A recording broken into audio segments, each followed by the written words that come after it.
The recurring issue? I, 32-year-old female, like sweets. My husband, 34-year-old male, dislikes me eating sweets and complains when I do. I get upset when he complains about me eating sweets. He gets upset that I get upset. The latest example of this recurring tension. We got into a big argument because I made an 8 by 8 inch tray of brownies, about 2/3 of which I ate over the course of 24 hours. He ate the rest, plus an ice cream bar. Later on, he said that he was really disappointed in me because I bought the brownie mix at the grocery store, instead of making it from scratch, because he had been hoping that we could eat healthier as a family. I replied, "Jesus Christ," and stormed off. His arguments? I don't take constructive criticism well and overreact. I am too sensitive to his feedback and take things too personally. He wants me to grow and become a better person. How can I improve unless I listen to his constructive criticism? He doesn't want us to stay stagnant, non-developing people in this relationship. He wants to set a good example for our child. He doesn't want the baby to watch mommy eat sweets and normalize bad eating habits. He doesn't want to censor himself in our relationship. He should be able to share his feelings with me without being afraid that I will get upset with him. Wanting me to cut down on sugar is a legitimate health concern. Sugar is bad for our health. He wants me to be healthy. In the past, I asked him to switch from smoking Zaza to eating Zaza gummies because I was concerned about the health of his lungs. If I can ask him to make a positive change for his health, why can't he do the same for me? My arguments. Me eating sweets 1 to 3 times a week is a harmless vice. It's not as if I am binge drinking, which I can't do anyway since I'm breastfeeding or using drugs or driving without a seatbelt. Would it technically be healthier if I cut sugar completely out of my diet? Of course. But his degree of concern and frequency of complaints don't match the severity of the issue, especially since I have told him multiple times that I don't appreciate his unsolicited comments about my diet. Examples of my evening sweets: a pack of Pocky, a mug of hot chocolate, a spoonful of peanut butter. He also doesn't want me eating peanut butter anymore, period, not even in sandwiches. His concern about my health would feel more valid if I were struggling with obesity or cholesterol. But I'm not. I am 5 foot 6 inches tall and weigh 141 pounds. Since giving birth 8 months ago, I have lost 30 pounds, on top of the additional weight lost from pure baby plus placenta. My overall diet is actually pretty healthy compared to the average American, mostly plant-based and mostly unprocessed. Once the baby is older, I will, of course, try to set good examples by eating healthy things and in moderation. But this argument feels emotionally manipulative and not in good faith. I feel that he is being hypocritical. In general, he eats way worse than I do. Anytime I bring home a sweet, he eats it too. Plus, he eats second dinner most nights, usually consisting of greasy meat plus cheese, something or other. His breakfasts are eggs plus cheese plus English muffin, while I usually have dairy-free oatmeal or spinach smoothies, etc. He loves his potato chips and salsa. He eats an edible every single night, and he gets the munchies. He gets to enjoy his vice, marijuana, but I cannot because I'm breastfeeding. I don't get to enjoy the luxury of being high every evening. I am stressed out and would like an outlet too. I don't want constructive criticism. I feel like him choosing his battles and not nitpicking about everything I eat is a small act of common decency, and not me censoring him. He should save raising concerns for more important matters, not whether I drink a glass of chocolate milk. I feel so worn down and small and exhausted by him, nearly daily, getting on my case about something I did wrong. And I'm tired enough by the baby already. I just want him to cut me some slack. For example, we had an entire recurring similar argument around him criticizing my cooking. I would make the meal and he would feel the compulsion to tell me what was not good about it. I told him that I just wanted him to say thank you and mention an element that he liked, even if he didn't like 100% of it. This baffled him. But how am I supposed to give you constructive criticism? He asked me, how can you improve if I don't point out the ways the meal could have been better? I asked him if he liked my meals or not, and he clarified that he almost always does. He just knows that there's always something that could be improved. And don't I want to know this? Why am I so sensitive about this? Why am I taking this personally? Yes, I have an anger problem. He stays cool as a cucumber, and I get heated and raise my voice. But it frustrates me when the conversation veers away from the mean thing he said that made me upset, and instead toward the way in which I am being upset. How do I handle this? How do I propose a solution going forward with him? How do I communicate my position better? Now for a few comments before the update. Comment 1. I was going to say that 2/3 of a pan of brownies is a lot, but the rest of the context kind of throws that all away. You're a healthy weight. It doesn't sound like you have a sugar problem. It sounds like he's being overly critical. Does he have a problem controlling himself around sweets? Because a fair compromise would be buying portion-controlled sweets for both of you. The peanut butter thing is weird. Peanut butter is high calorie and high fat, but it's also protein rich and you need calories and fat while breastfeeding. And it's a pretty good source for that. Comment 2. That thing where he drives you into a totally predictable, emotionally stressed state and remains totally cool while mocking your emotional state, that's manipulation. That's gaslighting. He's not being unreasonable, you are. After all, he's calm, isn't he? Sure, he is, because he did the whole thing on purpose. He pissed you off, then acted like you're crazy. And then he can start telling you what other parts of reality you're wrong about, girl. You need to understand this is all intentional. Now for the update, thanks for reading my last post. So, a lot has happened since then, and it's been a pretty intense week. After our big argument about the brownies, things were tense between us. We tried to avoid each other as much as possible, but that only lasted for a day or two. We had to talk eventually, especially with the baby around. The first new thing that happened was that I decided to try and make peace by cooking a healthy dinner from scratch. I thought maybe if I showed him I was willing to make an effort, he would ease up a bit. I made a quinoa salad with lots of veggies and grilled chicken. When he came home, I told him I made it because I wanted to show him I was listening to his concerns. He seemed to appreciate it at first, but then he started picking apart the meal again, saying the chicken was a bit dry and the quinoa could use more seasoning. I felt my blood boiling, but I kept my cool and just nodded. The next day, I made a mistake that changed everything. I was so frustrated with his constant criticism that I decided to vent to my best friend over text. I didn't realize that I had accidentally sent the message to our family group chat instead. The message was pretty harsh, and I said things like, "I'm so tired of him always nitpicking everything I do. It's like nothing I do is ever good enough for him." I didn't notice my mistake until my phone started blowing up with notifications. My husband saw the message, and so did his parents and siblings. He was furious. He confronted me about it, and we had a huge fight. He felt humiliated and betrayed that I would talk about our issues so openly, especially to his family. I tried to explain that it was a mistake, but he was too angry to listen. He stormed out of the house and didn't come back for hours. When he finally did, he said he needed some space and was going to stay with his brother for a few days. During those days, I had to manage everything on my own, which was exhausting. Taking care of the baby, cooking, cleaning, and dealing with my own emotions was overwhelming.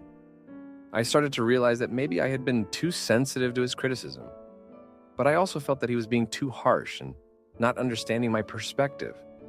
I missed him, but I was also angry and hurt. When he finally came back, we had a long talk.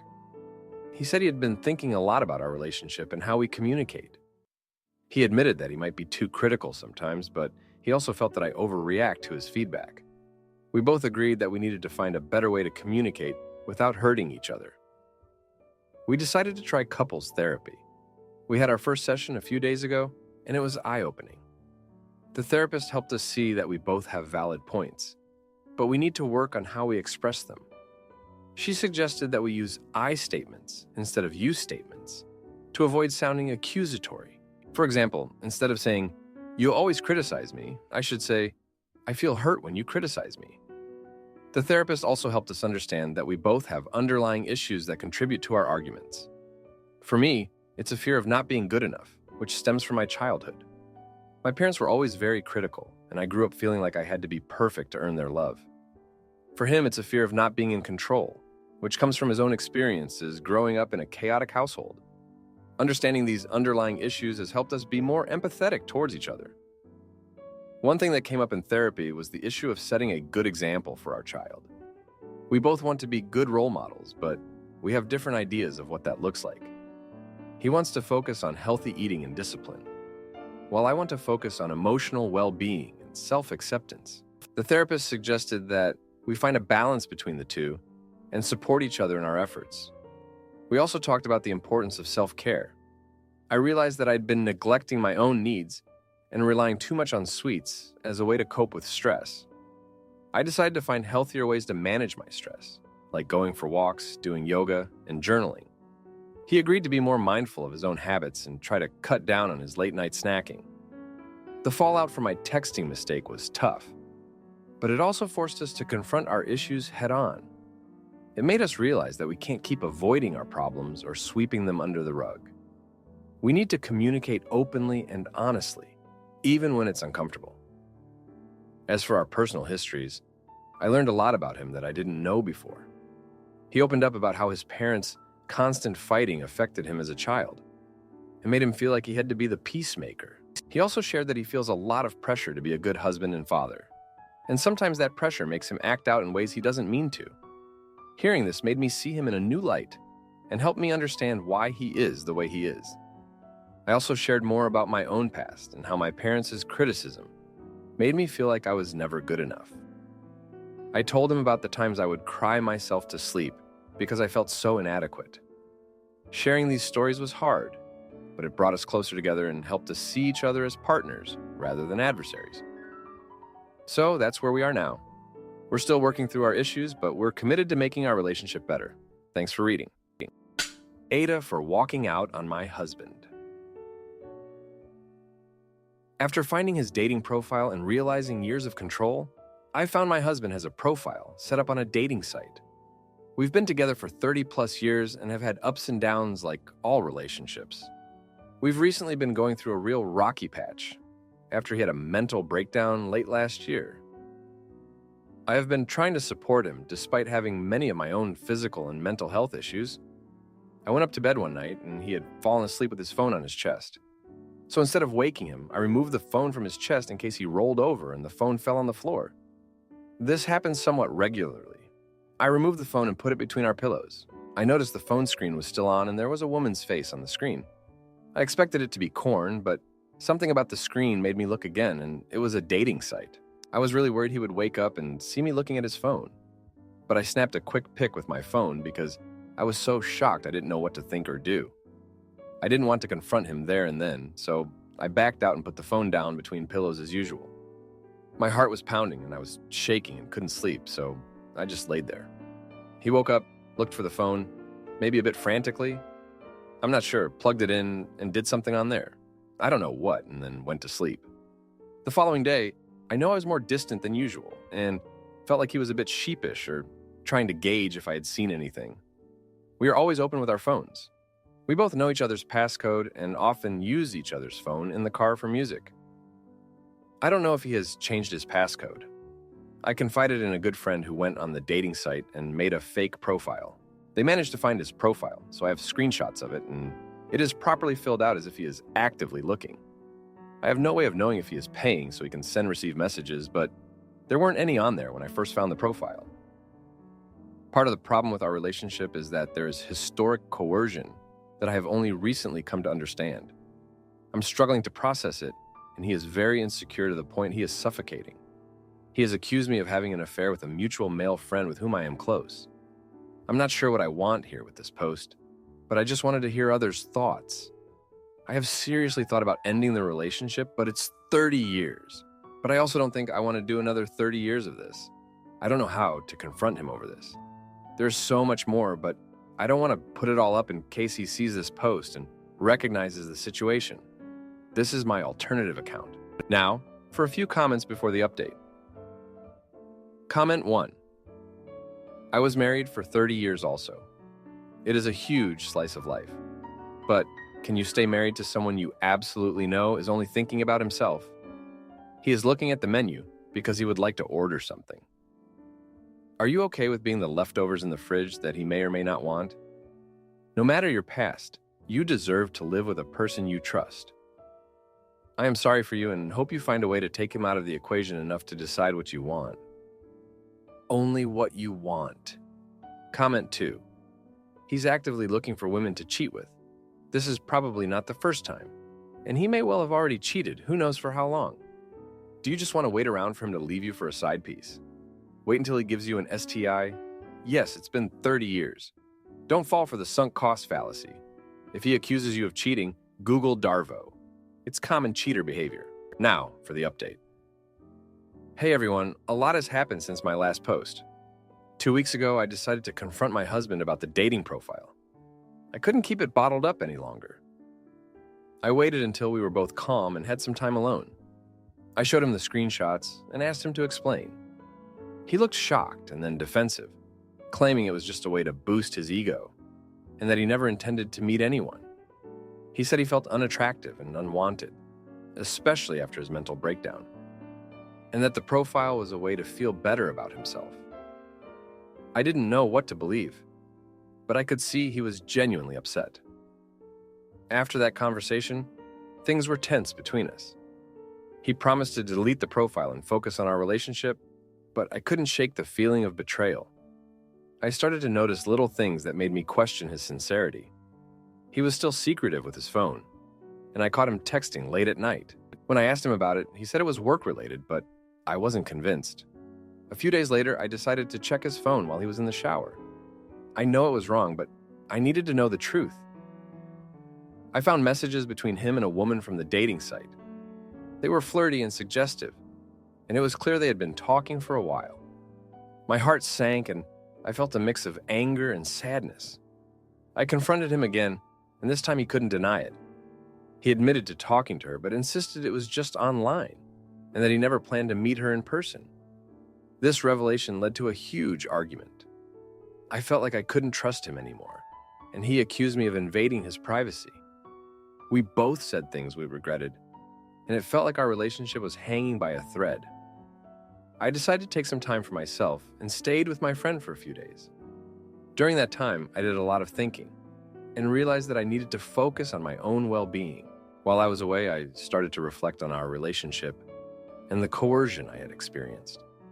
I remembered an incident from years ago when he pressured me into quitting a job I loved because he was jealous of my male coworkers. At the time, I thought it was just his insecurity, but now I see it as a pattern of control. This realization made me question if I could ever truly be happy with him. When I returned home, we had a long talk about our future. I told him that I needed space to figure things out and that we should consider a trial separation. He was devastated, but agreed that it might be the best thing for both of us. We decided to live separately for a while and see if we could work on ourselves and our issues. During the separation, I started therapy to help me process everything. My therapist helped me understand the impact of the coercion and how it had affected my self-esteem and mental health. I also began to see how my own insecurities had played a role in our problems. It was a painful but necessary journey of self-discovery. Meanwhile, my husband also sought help for his mental health issues. He started seeing a therapist and joined a support group for men dealing with insecurity and jealousy. He told me that he was committed to changing and becoming a better person. I wanted to believe him, but I knew it would take time to rebuild the trust that had been broken. As the weeks went by, we continued to communicate and check in with each other. There were moments of hope and moments of doubt. I could see that he was making an effort, but I still had my reservations. One evening, we met for dinner to discuss how things were going. It was a bittersweet meeting, filled with memories of our past and uncertainty about our future. During that dinner, he opened up about his childhood and how his father's infidelity had affected him. He said that he had always feared becoming like his father, and that his actions were a way of coping with those fears. This revelation gave me a new perspective on his behavior, but it didn't erase the hurt he had caused. I shared my own experiences and how his actions had made me feel. It was a raw and emotional conversation, but it helped us understand each other better. We decided to continue this separation for a while longer and focus on our individual growth. I started to feel more empowered and confident in my decisions.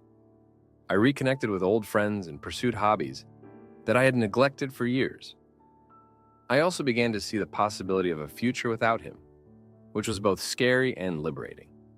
As for my husband, he continued to work on his issues and made significant progress. He became more open and honest with me, and and I could see that he was genuinely trying to change. We started to rebuild our relationship slowly, with small steps and lots of communication. It wasn't easy, but we were both committed to making it work. In the end, we decided to give our marriage another chance. We knew it wouldn't be the same as before, but we were willing to put in the effort to create a healthier and more balanced relationship. It was a long and difficult journey, but we learned a lot about ourselves and each other along the way. Thank you for reading. Thank Aita for telling my best friend's cheating ex to get lost after he stalked her. My best friend Amy, a 20-year-old woman, met an older man, Michael, who was 28 years old, on a dating app a few months ago. They started seeing each other 2 weeks after meeting. I call it quasi-dating because they haven't formalized anything, and it's an open relationship, but they refer to each other as partners. There hasn't been any discussion between them about boundaries or what constitutes infidelity. From the beginning, I haven't been a fan of Michael, but I tried to be accepting because Amy had been looking for a boyfriend for a long time and was happy to finally meet someone interesting. I met him for the first time yesterday when the three of us went to a pub together. During our time there, he laughed at me frequently, for example. When I mentioned that I'm studying psychology, he joked that you don't need to study to know what is taught there. He also joked that he wouldn't like his male best friends to have intimacy with me. Shocked, I asked him to explain what was funny, and he replied, "Well, the idea of a joke is its context. If you didn't understand it, I cannot help you." He behaved this way the entire evening, and I almost lost my patience but managed to stay calm. He talked a lot about his knowledge of sculpture, which he is studying, and philosophy. Then my boyfriend, a 22-year-old man, came to pick me up, and Michael said, "Hi, whoa, you look totally different than in photos." He and Amy laughed, and we just stood there. Then Michael said, "Well, Amy, you haven't told me they are so insecure." Let's start with an easy icebreaker. What do you guys think of the postmodern human in a world of feminism? I said that it was too intellectual and that we just wanted to have fun and drink beer. Then he said to Amy, "How can you stand them? Oh my God." My boyfriend and I left the meeting. How can I talk to Amy about this evening? How can I explain that we are both hurt and that Michael's behavior was unacceptable? Now for an update. Amy came over to my place for a while, crying. The reason for that, however, was not related to the evening described here, but rather that she had been talking to Michael about formalizing their relationship and was stressed that things got real with him. While comforting her, my boyfriend and I tried to draw her attention to his behavior, mentioning his snide remarks, but she laughed them off. She also said she didn't remember the worst examples we mentioned because she was drunk, even though she was definitely not that drunk. She also mentioned that Michael was very upset that I didn't accept him as an Instagram follower and thought he had made a good connection with us. Anyway, she completely ignored these issues. She thinks he is a victim in this situation and makes excuses. They were drunk, they don't remember. He gets stressed meeting new people. Even though during the meeting she laughed at his jokes. I believe that even alcohol does not justify this behavior. And they weren't excessively drunk. They are lying about it. I was there. Ugh.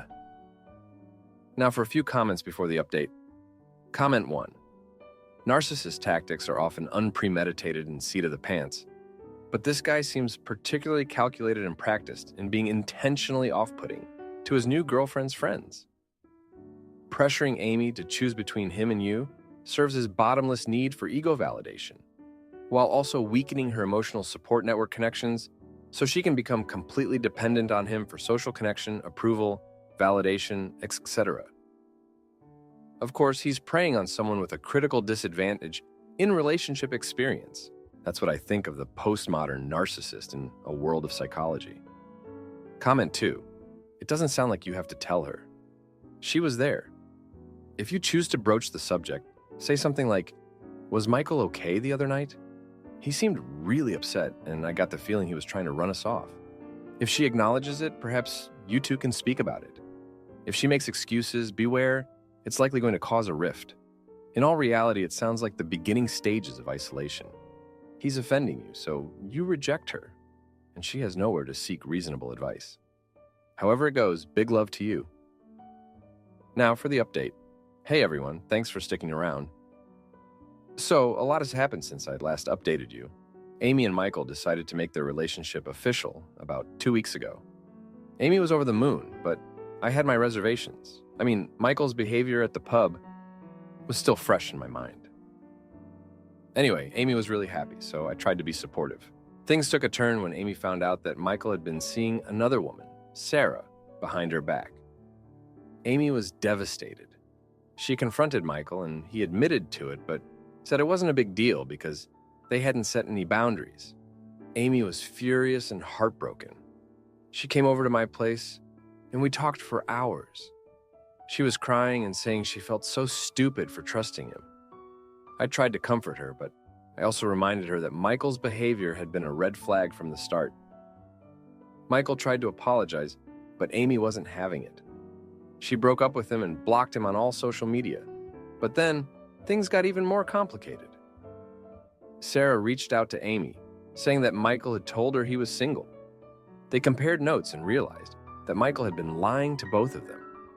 Amy was even more hurt, but she also felt a strange sense of relief, knowing she wasn't the only one who had been deceived. In the midst of all this, Amy's work started to suffer. She was distracted and couldn't focus. Her boss noticed and called her in for a meeting. Amy explained what was going on, and her boss was surprisingly understanding. They gave her some time off to sort things out. During this time, Amy and I spent a lot of time together. We talked about everything, from her relationship with Michael to her plans for the future. She decided to take a break from dating and focus on herself for a while. But Michael wasn't done causing trouble. He started showing up at places where Amy and I would hang out. It was like he was stalking her. Amy was scared and didn't know what to do. We decided to go to the police and file a restraining order. The process was stressful, but it was worth it for Amy's peace of mind. Meanwhile, my boyfriend and I were dealing with our own issues. The whole situation with Michael had put a strain on our relationship. We were arguing more and spending less time together. It all came to a head one night when we had a huge fight. We both said things we didn't mean, and I ended up staying at Amy's place for a few days. It gave us both some time to cool off and think about what we wanted. During this time, I learned a lot about Amy's past. She opened up to me about her previous relationships and how they had all ended badly. She said she felt like she was cursed when it came to love. I tried to reassure her that she wasn't cursed, but I could see how deeply these experiences had affected her. It made me understand why she had been so eager to make things work with Michael, despite all the red flags. Amy also told me about her childhood. Her parents had a tumultuous relationship, and she had witnessed a lot of fights and breakups. She said she always felt like she had to be the peacemaker in her family, which is why she had tried so hard to smooth things over with Michael. It was a heartbreaking revelation, but it also made a lot of sense. As for Michael, he eventually stopped trying to contact Amy. We heard through the grapevine that he had moved on to another woman. It was a relief, but it also made us both angry that he was likely going to hurt someone else. Amy and I talked about how we could warn other women about him, but we didn't want to get dragged back into his drama. In the end, Amy decided to focus on her career and her friendships. She started going to therapy to work through her issues, and it seemed to be helping. She was slowly but surely getting back to her old self. My boyfriend and I also worked things out. We realized that we needed to communicate better and not let outside drama affect our relationship. So, that's where things stand now. Amy is doing better, and we're all trying to move on from the whole Michael fiasco. It's been a tough few weeks, but I think we're all stronger for it. Thanks for reading. If you like this video, you'll probably like these too. Also, while you're here, please consider subscribing. It's your support that keeps this channel alive and allows me to make better and longer videos. Have a great day.